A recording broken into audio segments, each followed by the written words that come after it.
How to find watch later playlist on YouTube. In today's video, I'll be showing you how to find your watch later playlist on YouTube.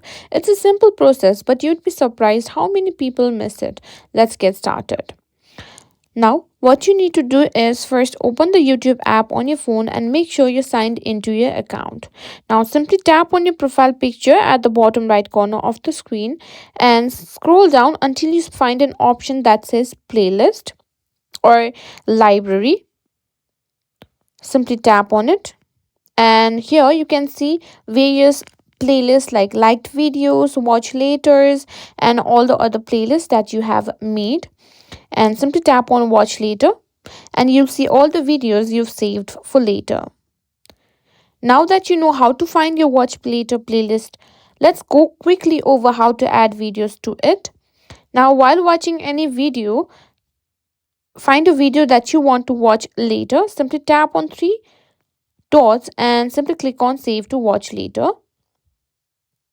and simply tap on see list, and you can see the video that you've added directly in your later playlist. And that's it. Now you know how to find and add videos to your watch later playlist on YouTube.